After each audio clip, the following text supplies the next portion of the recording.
Picture the moment. You're sitting across from someone you want, not just physically, deeper than that. You want to occupy the space inside their skull. You want to be the name that surfaces when they're bored, when they're alone, when they should be thinking about anything else. You want them to wonder why you're not texting, why you're not reacting, why you seem so perfectly detached while they unravel trying to decode you. Most people fail at this game before they even begin. They think proximity creates obsession. They think constant attention builds attraction. They show up too much, text too fast, reveal too much. They hand over the map of their interior landscape and wonder why the other person stops exploring. You have been taught that love is about transparency, about being yourself, about showing someone your heart so they can hold it. This is a beautiful lie sold to children. In the real world, the world Machiavelli observed when he watched courts, princes, and lovers destroy each other, desire does not follow logic. It follows tension. It follows mystery. It follows the gravitational pull of what it cannot have. If you want someone to think about you obsessively, you must become a question they cannot answer. You must engineer a gap between what they see and what they feel. You must give them just enough to taste, then withdraw before they're full. Hunger sustains itself.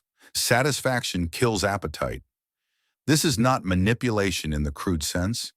It is understanding the architecture of human attention. Attention flows toward the unfinished, the unresolved, the uncertain. When you make yourself easy to read, you become furniture. When you make yourself illegible, you become a puzzle that consumes their mental bandwidth. Let's begin with the foundation. Most people think that being constantly available signals interest, that responding instantly shows you care, that always being there proves loyalty. This is the thinking of the servant, not the sovereign. When you are always present, you train the other person to expect you. Expectation breeds complacency. Complacency is the death of intrigue. Machiavelli understood that a prince who is too accessible becomes ordinary. The masses grow familiar. Familiarity strips away mystique. What you want is the opposite, strategic absence. You appear, you create an impression, and then you vanish before they can fully categorize you. Think of the psychological effect. When you text back immediately every time, you establish a pattern. Their brain stops wondering. It knows the outcome. But when your response times become unpredictable, sometimes instant, sometimes hours, sometimes not at all, you create a slot machine effect in their mind. Behavioral psychology proves this. Intermittent reinforcement is the most addictive pattern known to the human brain. Gamblers don't sit at slot machines because they always win. They sit because they might win. The uncertainty hijacks the reward circuitry. You must do the same with your presence. Show up powerfully, then disappear. Let them feel the weight of your absence. Let them notice when you're not there. This creates a void, and human beings are neurologically wired to fill voids. When you're gone, they fill the silence with thoughts of you. They start to check their phone. They wonder what you're doing, who you're with, why you're not reaching out. You are not playing hard to get. You are being hard to predict. Predictability is the enemy of fascination. When you interact with someone, you open a circuit. Energy flows. Attention locks. If you stay too long, the circuit completes. The tension resolves. The brain moves on. But if you leave in the middle, if you cut the conversation before it reaches its natural conclusion, you leave them holding an open wire. This is how you haunt someone's thoughts. You give them an experience that feels unfinished. You say something intriguing and walk away. You create a moment of intensity and then go silent. You text something that demands a response, and then you don't respond to their response for hours. When you make them wait in the space between what was said and what comes next. Psychologically, the human mind obsesses over incomplete tasks. The Zeigarnik effect. We remember unfinished business far more vividly than completed interactions. When someone ghosts you mid-conversation, your brain doesn't let it go. It loops, it replays, it tries to solve the equation. This is not cruelty. This is leverage. Most people drain the tension by over-explaining. They stay in the conversation until it becomes boring. They text until there's nothing left to say. They fill every silence because silence makes them uncomfortable. You must do the opposite. Embrace the silence. Let it hang in the air like smoke. Let them sit in it. Let them wonder. You are not trying to make them like you. You are trying to make them unable to stop thinking about you. However, these are not the same thing. There is a common myth that vulnerability creates intimacy. This is half true. Vulnerability can create connection, but only if it's deployed strategically. If you spill your soul too early, you become a therapy session. If you reveal too much, you give them all the answers. They stop searching. Machiavelli advised princes to appear one way while being another. Not out of dishonesty, but out of survival. The same applies to attraction. You must reveal yourself in fragments, small glimpses, controlled disclosures. You give them a piece of your inner world, something real, something raw. And then you pull back before they can fully process it. This creates a haunting effect. They catch a glimpse of depth.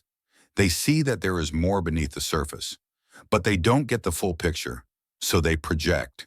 Now they imagine what the rest looks like, and what they imagine is always more compelling than the truth, because the human imagination is designed to fill in blanks with idealized versions of reality. Never be fully known. The person who is entirely transparent has no gravitational pull. You must remain partially obscured. Let them see light through the cracks of the door, but never let them walk all the way in. This keeps them curious. This keeps them returning. They will think about you because there is always more to discover. But here's the crucial distinction. You are not being fake. You are being selective. You are controlling the pacing of revelation. You are not lying about who you are. You are simply refusing to hand them the entire map at once. Human perception is built on contrast. We notice change. We notice difference. And if the temperature stays the same, we stop feeling it. If the noise is constant, we tune it out. But if something shifts, if it gets colder suddenly, if silence breaks into sound, we pay attention. You must apply this to your behavior. If you are consistently warm, they adapt. If you are consistently distant, they give up. But if you oscillate, if you are warm, then cold, then warm again, you create a pattern that demands attention. They never know which version of you they're going to get. This keeps them alert. This keeps them analyzing. Machiavelli knew that a prince must be both loved and feared, not at the same time, but in waves. You create devotion through warmth, and you create respect through withdrawal. When you combine the two, you become irresistible. They crave the warmth because they've felt the cold, and the cold makes the warmth more valuable. Most people are afraid to pull back. They think that showing less interest will drive the other person away. This is true only for people who were never interested in the first place. For someone who is already intrigued, distance amplifies desire. It creates scarcity, and scarcity is the most powerful economic and psychological force in existence. You text them something affectionate. You make them feel seen. Then you disappear for a day. The warmth lingers in their memory.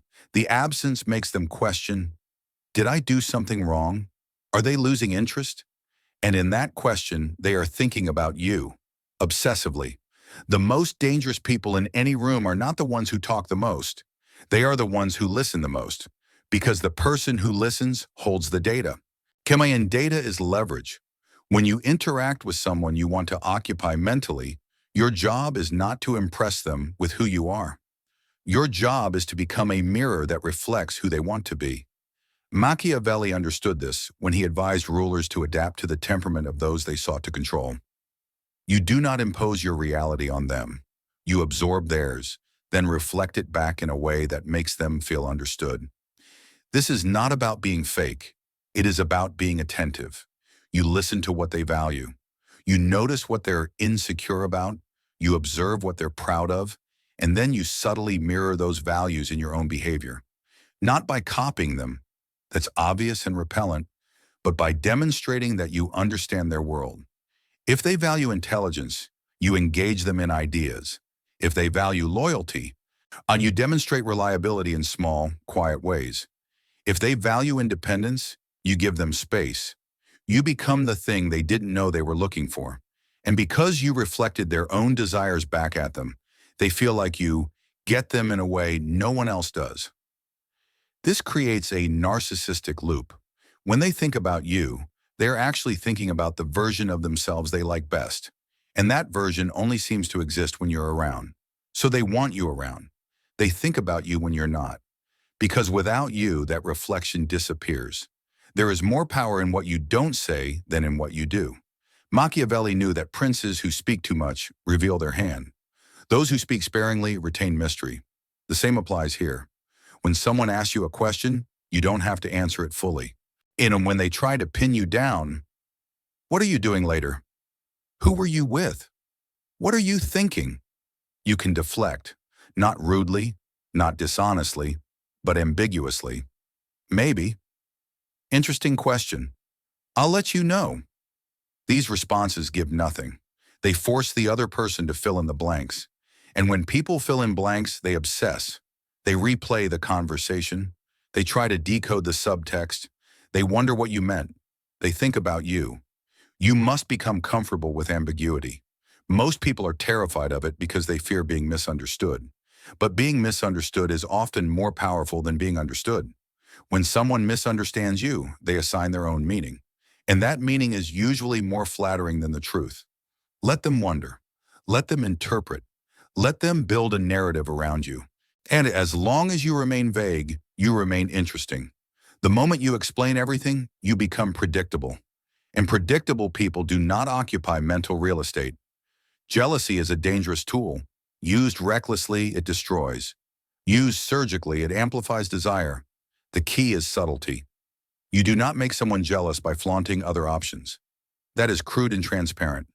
You make them jealous by implying that you have a life they are not the center of. You mention plans without details. You reference people without names. You let slip that you were somewhere interesting, but you don't explain why or with whom. This plants a seed. They start to imagine. Who were you with? Did someone else make you laugh? Are they more interesting than me? This works because human beings are competitive. We want what others want. We value what seems scarce. When you suggest, without saying it directly, that your attention is a limited resource, they begin to compete for it, even if the competition is imaginary, even if no one else exists. But you must never overdo this. If you make them feel replaced, they will detach to protect their ego. The goal is not to hurt them. The goal is to remind them that you are not guaranteed, that your presence is a gift, not a given, that they could lose access to you. This keeps them alert. This keeps them invested. This keeps them thinking about you when they should be thinking about anything else. Silence is not passive. Silence is one of the most aggressive tools in psychological warfare. When you go silent after a period of engagement, you create a rupture. The other person's brain cannot process the shift. Watch, they expect continuity. You give them absence.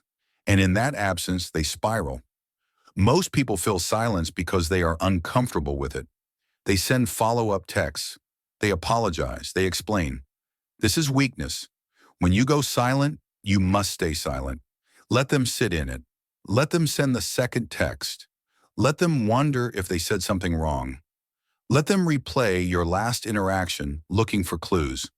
The silence does the work for you. You are not ignoring them out of cruelty. You are giving them space to realize how much they want to hear from you. And when you finally respond, casually as if nothing happened, they are so relieved that the absence itself becomes a reward mechanism. They learn that your attention is valuable. They learn not to take it for granted. Machiavelli understood that power is often demonstrated through restraint. The prince who does not need to speak commands more respect than the one who constantly justifies himself. You are the same. Your silence says, I do not need you. I am whole without you. And that independence is intoxicating. The most magnetic people are not the ones chasing. They are the ones being chased. And what makes someone worth chasing? The perception that they do not need to be caught. If you want to occupy someone's mind, you must first occupy your own. You must have a life. You must have a mission. You must be genuinely engaged in something that matters to you more than they do. This is not a performance. This is a state of being. When you are self-contained, when you have purpose, when you are building something, and when you are not desperate for their validation, you emit a frequency that others pick up on. They sense that you are not available in the way most people are. They sense that your attention is earned, not given freely, and this scarcity makes them want it more. People think about what they cannot control. If you are always available, always eager, always waiting, you give them full control. There is nothing to think about. But if you are busy, if you are distant, if you are focused on something else, they lose control. And the loss of control triggers obsession. You are not ignoring them to play games. You are living a life so compelling that they have to compete with it for your attention. And that competition is what keeps you in their mind. This is the architecture. This is how you build a presence in someone's consciousness that does not fade. You do not beg for their thoughts. You engineer the conditions that make thinking about you inevitable. You become intermittent, unfinished, selectively vulnerable, contrasting, reflective, ambiguous, subtly competitive, silent when it matters, and entirely self-contained. You do not chase obsession. You create the space where obsession grows on its own. Machiavelli did not write about love. He wrote about power, but the mechanics are the same. Desire follows the one who does not need it. Attention follows the one who withholds it. And obsession follows the one who remains always just out of reach.